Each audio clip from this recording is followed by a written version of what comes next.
They touch tips, but they won't touch lips. Let's talk about the lore of the Cyclopses. And as always, this lore is coming from the mating manual. You can help support by grabbing a Ruby Gold sub or getting an original character in the book by grabbing a diamond. So did you know that Cyclopses do not kiss each other whenever they are engaged in any kind of romantic relationship? That includes they don't put their mouth on your dong and they don't put their mouth on your pearl. That's right, Cyclops Society does not believe in licking the kitty. But why do they have such a disdain for the mouth being involved in any sort of intimate act? Well, there are two actual reasons for this. The first one is going to be the biological side of the house. And so let's start with the Machin, the original Cyclops. As you can see, their mouth looks more humanoid in shape, but they do have those massive tusks. So if you're trying to get in between the little kitty cat here, these tusks tend to get in the way. Not to mention, if you're trying to choke on a stick, well, the tusks do still get in the way. And as far as the mouthpieces for the Ma and the Chin, as you can see, their teeth do not really align very well. And also,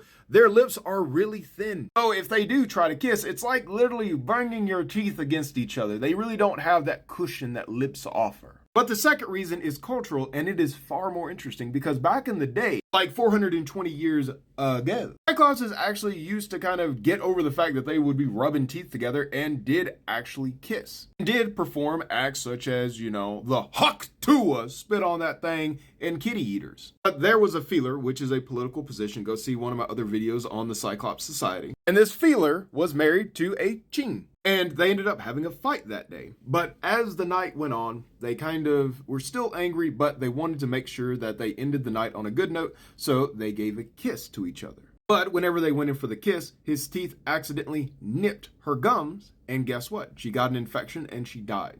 So this feeler stepped down from his political position and dedicated his life to spreading awareness that the dangers of kissing can have. Now that is sad and tragic, but that shouldn't have had such a massive just pull on society.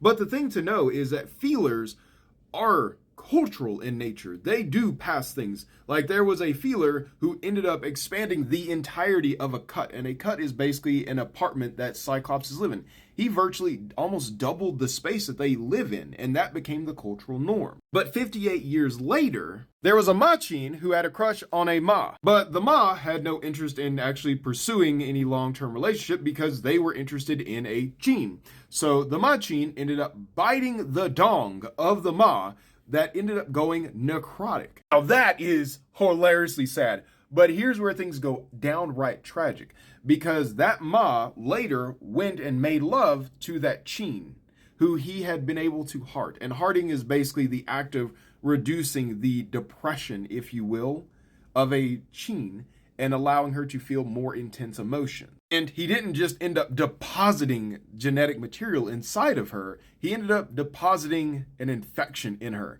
that over the course of the child's development would end up making her sick, making the baby sick, and both the mother and the child would end up passing away on top of the father, who ended up dying of the necrosis. And after seeing the stellar results of their revenge just coming full circle, this Machin went around and told everyone, if you want to curse your enemies, all you have to do is bite them or kiss them. And there was a human bard named Louis Harper who would come on, hear this story, pick it up, run with it, spread it to the other collectives and also to the outside world. And over time, this predominant belief that the mouth was dirty and could curse became a cultural norm and got integrated into Cyclops society. And during one of the interviews in the mating manual, you'll get to see exactly how Cyclopses believe in this actual cultural aspect. Kissing is seen as gross and dirty, and putting your mouth on a cat or a dong could be the equivalent of wishing them and their children death.